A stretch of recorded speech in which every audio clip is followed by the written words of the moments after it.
बिस्मिल्लाहिर्रहमानिर्रहीम। अस्सलाम वालेकुम। आप देख रहे हैं सुमेरा खान ऑफिशियल। मैं हूं सुमेरा खान और आज की वीडियो शुरू करते हैं।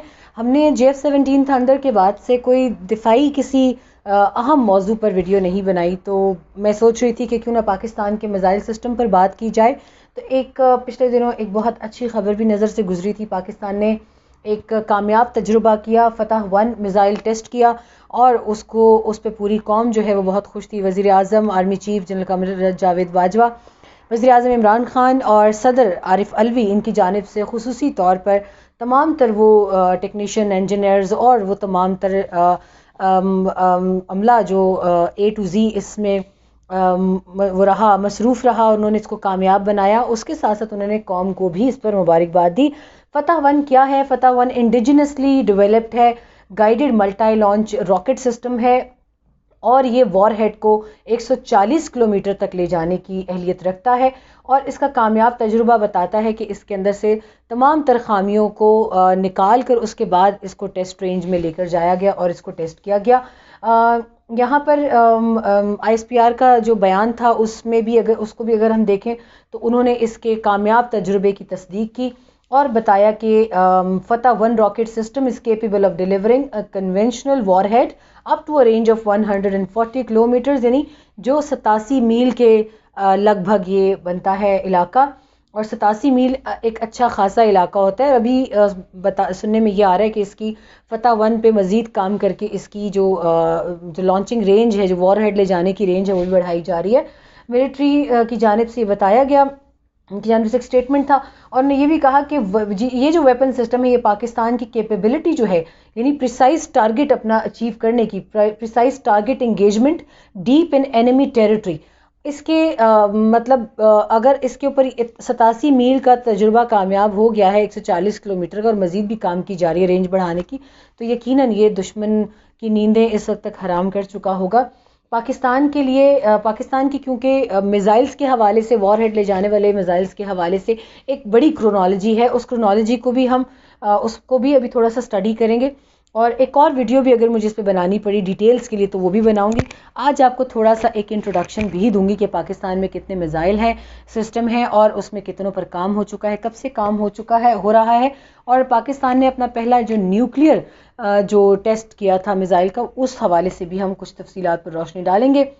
यहाँ पे बताया जा रहा है कि फरवरी में पिछले साल 2020 में जब टेंशन्स काफ़ी ज़्यादा हाईएस्ट उसके ऊपर थी, पीक पर थी इंडिया के साथ, तो उस समय पाकिस्तान ने टेस्ट किया, सक्सेसफुल टेस्ट था वो भी, और वो था राद-2 क्रूज़ मिज़ाइल का। राद-2 क्रूज़ मिज़ाइल भी किसी तारुफ का मोहताज नहीं है और उससे एक माह पहले यानी जनवरी 2020 में भी एक कामयाब टेस्ट हुआ गज़नवी बैलिस्टिक मिज़ाइल का, जिसकी रेंज 290 किलोमीटर यानी 180 मील के करीब बनती है। तो it's a long list right now, मैं उसके ऊपर वन बाय वन जाऊंगी।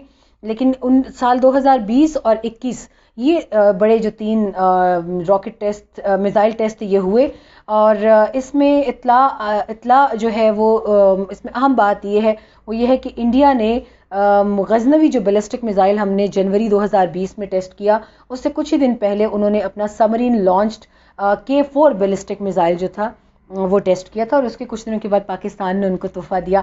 तो इसके ऊपर मज़ीद बात करते हैं। भारत इसको पाकिस्तान की जानिब इस तरह से उछाल रहा है कि पाकिस्तान खित्ते में हथियारों की रेस जो है वो बढ़ाने की कोशिश कर रहे हैं। नहीं जी, हम हथियारों की रेस नहीं बढ़ा रहे, बल्कि हम आपको बता रहे हैं कि जो आपके पास चीज़ें हैं वो हमारे पास भी हैं। हम बस शो नहीं मारते ज़्यादा, लेकिन आपके पास जो चीज़ें हैं, अगर हमारे पास फिल वक्त अगर रिसोर्सेज की कमी है तो इंशाल्लाह ताला वो भी रिसोर्सेज की कमी कवर करते हुए पाकिस्तान अपने दिफा को मजबूत से मजबूत तर बनाएगा। यहाँ पे बहुत सारी रेंजेस हैं, मैं आज कोशिश करूँगी कि आपको आज उन रेंजेस का बता सकूँ कि पाकिस्तान में कितनी रेंज का जो है वो मिज़ाइल सिस्टम है वो तैयार किया जाता है। और उसमें सबसे पहले है सरफेस टू सरफेस, इसमें यानी ज़मीन से ज़मीन में मार करने वाले या उनको निशाना बनाने वाले missile, anti tank guided missile हैं जिनको हम ATGM कहते हैं। उसमें दूसरे नंबर पे रॉकेट आर्टिलरी है और तीसरे नंबर में सरफेस टू सरफेस मिज़ाइल्स में आता है battlefield range ballistic missiles, BRBM उनका शॉर्ट नेम है। चौथे नंबर पे short range ballistic missiles, SRBM कहते हैं उनको। और पांचवें नंबर पे medium range ballistic missiles, MRBM। और छठे पे surface to surface cruise missiles, इनके हवाले से आपने यकीन बहुत सुन रखा होगा, हमारी यूथ को बहुत अच्छा लगता है इस हवाले से सुनना, तो इस पर मुझे आप राय भी दीजिएगा। मैं इनको आप क्रोनोलॉजी के हिसाब से 1 बाय 1 भी डिफाइन करने को तैयार हूँ, मगर वीडियो छोटी रहे इसलिए ज़रा मैं आज हाथ हौला रखूँगी। नंबर 2 पे आते हैं सरफेस टू एयर मिसाइल, यानी ज़मीन से हवा में मार करने वाले मिसाइल। इनमें जी हमारा पहले नंबर पे आता है शोल्डर फायर्ड मिसाइल। आपने देखा होगा कि ज़मीन पे आपने अक्सर अपने जंगजुओं को देखा होगा कि उन्होंने बॉडी माउंटेड भी रखे होते हैं मिसाइल, और उसको जैसे I am really sorry for giving this example, लेकिन अक्सर हमने तालिबान की हॉस्टाइल वीडियोस में भी अक्सर देखा है कि जो ज़मीन से उन्होंने अगर हवा में हेलीकॉप्टर को, या जब हम कवर किया करते थे वज़ीरिस्तान या स्वात के ऑपरेशनल एरियाज़ में जाया करते थे हम लोग, तो हम उसमें भी हमें ख़ास तौर पे तलकीन की जाती थी कि हेलीकॉप्टर्स में हमने बहुत मेंटली एक तरह से तैयार रहना है, क्योंकि उस दौरान मिलिट्री नीचे ज़मीन पे बैठे हुए जो शरपसंद अनासिर होते थे, तालिबान होते थे, वो अक्सर हेलीकॉप्टर्स को ज़्यादा इससे निशाना बनाया करते थे। तो ये शोल्डर फायर्ड मिसाइल्स हैं। दूसरे नंबर पे surface to air missile system, ये पाकिस्तान का है। तीसरे नंबर पे जो आता है एयर टू एयर मिसाइल्स, इस पे पाकिस्तान सब बहुत काम कर रहा है और इसमें पाकिस्तान ने बहुत कामयाबियां हासिल की हैं। चौथे नंबर पे एयर टू सरफेस मिसाइल्स, पांचवें पे एंटी शिप मिसाइल्स, इसमें हमारे जो नेवी के हीरोज़ हैं उसमें उनको बहुत क्रेडिट जाता है। छठे नंबर पे सी टू सरफेस मिसाइल्स, यानी समंदर से ज़मीन पर मार करने वाली, यानी अगर समंदर में हमारे जहाज़ बहरी बेड़े खड़े हैं तो उन्होंने दुश्मन के खुश्की की किस जगह को निशाना बनाना है। पांचवें पे एंटी शिप मिसाइल्स हैं और छठे पे सी टू सरफेस मिसाइल्स हैं। सातवें पे हम चलते हैं इसकी तमाम तर तफसीलात की जानिब और सरफेस टू सरफेस मिसाइल्स पे आज बात करेंगे। इसमें जो अगर हम जिन मुल्कों के इसमें हम जिन मुल्कों का इश्तिराक भी शामिल रहा है बनाने में, वो भी इसमें हम अगर नाम ले लें तो कोई हर्ज नहीं है। ATGM जो है इसमें BGM 71 TOW 3.7 किलोमीटर, ये इसकी शॉर्टेस्ट रेंज है और अमेरिका के इश्तिराक से जो है इसको बनाया जाता है। KRL Baktar Shikan 4 kilometre, combat 5 kilometre, fired from 125 mm smooth bore guns, Ukrainian. Burq जो है 8 किलोमीटर इसकी रेंज है, ये पाकिस्तान ने बनाया है। UMTAS और 8 किलोमीटर ऑर्डर्ड, ये टर्की के इश्तिराक से। AGM 114 हेलफायर, ये 11 किलोमीटर जो है ये अमरीकी इश्तिराक से। रॉकेट आर्टिलरी में हमारे पास सबसे आता है A100E, जिसकी 120 किलोमीटर की रेंज है। चाइना पाकिस्तान के इश्तिराक से बनाया जाता है। KRL 122 45 किलोमीटर्स के रेंज है। Battlefield range ballistic missiles BRBM, उसमें KRL हतफ 70 किलोमीटर, किसी तारुफ का हतफ मोहताज नहीं है, हम 23 मार्च की परेड में भी देखते हैं। KRL हतफ 1A 1B 100 किलोमीटर्स और नसर हाइपरसोनिक मिसाइल 70 से 90 किलोमीटर इसकी रेंज है। अब्दाली 200 किलोमीटर, अब्दाली तो शहजादा है हमारा, उसके मुतालिक तो किसी तारुफ का मोहताज ही नहीं है। इसके बाद आते हैं short range ballistic missiles SRBM में सबसे पहले नंबर पे M11, M11 350 kilometre China, Ghaznavi 320 kilometre, Ghaznavi भी किसी तारीफ का मोहताज नहीं है। मुझे बहुत प्यार आता है पाकिस्तान की इन तमाम तर अचीवमेंट्स पे। Shaheen 750 kilometre, Shaheen 1 900 kilometres, Shaheen 1A 1000 kilometres. Medium range ballistic missiles जो हैं MRBM कहलाते हैं। KRL Gauri 1 1500 kilometre, KRL Gauri 2 1800 से 2000 किलोमीटर तक और Ababeel 2200 kilometre, Shaheen 2 2500 kilometre, Shaheen 3 2750 kilometre. ये वीडियो आप रेफरेंस के लिए रख सकते हैं। जैसा मैंने कहा, जिन नौजवानों को बहुत शौक होता है इन चीज़ों का रिकॉर्ड रखने के लिए, उनके लिए ज़रूरी है।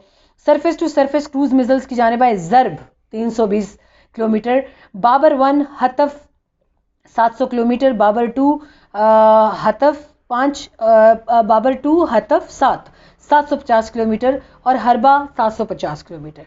सरफेस टू एयर मिसाइल्स में आता है शोल्डर फायर्ड मिसाइल्स में KRL अंजा MK RBS 70 और इसमें इनके आगे कोड नेम्स हैं। इसके बाद FIM 92 stinger, FN 16 300 MANPADS China, HN5 China और मिस्ट्रल फ्रांस, ये फ्रांस के इश्तिराक से। सरफेस टू एयर मिसाइल्स में आते हैं HQ-2B चाइनीज़ एयरफोर्स की जानिब से, स्पाडा 2000 एयरफोर्स इटली और Crotale air force France, LY-80 army and navy China और FM-90 आर्मी एंड नेवी, ये आर्मी और नेवी दोनों के इस्तेमाल में रहते हैं।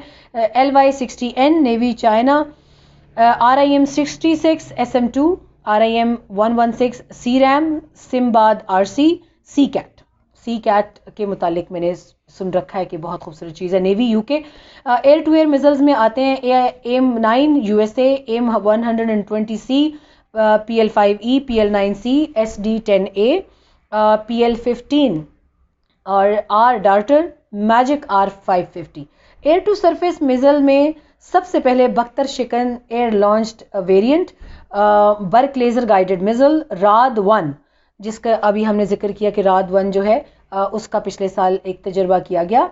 और राद-1 हतफ मिसाइल, राद-2 क्रूज मिसाइल, मार-1 एंटी रेडिएशन मिसाइल ब्राज़ील के इश्तिराक से, CM-400 AKG चाइना के इश्तिराक से, और C-803 China, Exocet France, Harpoon block के हवाले से मुझे पढ़ना है, इसके हवाले से क्योंकि मुझे इतनी डिटेल नहीं है, लेकिन मैंने नाम बहुत सुन रखा है। AGM-88 HARM anti radiation missile, AGM-65 Maverick, AGM-114 Hellfire, Mumtaz air launched variant ordered by Turkey. Anti ship missiles में Zarb, Harbah, CM-400 AKG, C-802 AK, C-803, Exocet AM-39, SM-39, Harpoon block 2, Atmaca ordered by Turkey. और sea to surface missile में अभी हमारे पास Babur 3 submarine launched cruise missile, Babur 3 cruise missile, इसके हवाले से पिछले साल भी हमने एक इवेंट देखा था जो नेवी की जानिब से था, उसकी तफसीलात भी इंशाल्लाह आने वाले दिनों में मैं आपको दूंगी। ये पाकिस्तान की तमाम तर रेंजेस के मिसाइल सिस्टम जो हैं ये इस वक्त पाकिस्तान में हैं और इंडिजिनसली पाकिस्तान डेवलप करता जा रहा है। आने वाले दिनों में मैं आपको 1 बाय 1 पाकिस्तान की जो रॉकेट सिस्टम क्रोनोलॉजी है, मिसाइल सिस्टम क्रोनोलॉजी है, इसके ऊपर 1 बाय 1 मेरी कोशिश होगी मैं वीडियो बनाऊं और मैं आपको इस हवाले से बाखबर रखूं। ये तो आज दिल मेरा किया कि पाकिस्तान ने फतह 1 का इतना अच्छा टेस्ट किया, तो ज़रा हमारे जो है पड़ोसी हमसाया ममालिक को पता होना चाहिए कि एक पूरी हिस्ट्री आने वाली वीडियो में हम ये देखेंगे कि पाकिस्तान ने पिछले बरस में जो मेहनत की है, किस किस दिन कौन कौन सी तारीखों पर कौन कौन से मिसाइल के टेस्ट किए। तब तक के लिए अपना ख्याल रखिएगा और जाते जाते खबर भी शेयर कर दूं कि प्रेसिडेंट ट्रंप की अगर किस्मत अच्छी हुई तो वो अमेरिका के वो पहले सदर नहीं बनेंगे जिसकी 2 बार इम्पीचमेंट हुई, क्योंकि नैन्सी पेलोसी की जानिब से इसरार किया जा रहा है हाउस मेंबर्स को कि जाने से पहले 20 जनवरी से पहले इसने जो कैपिटल हिल बिल्डिंग पे हमला करवाया राइटर्स के ज़रिए, उसका बदला लेने के लिए इनका दूसरी बार मुआख़ज़े की तहरीक इनके ख़िलाफ़ चलाई जाए।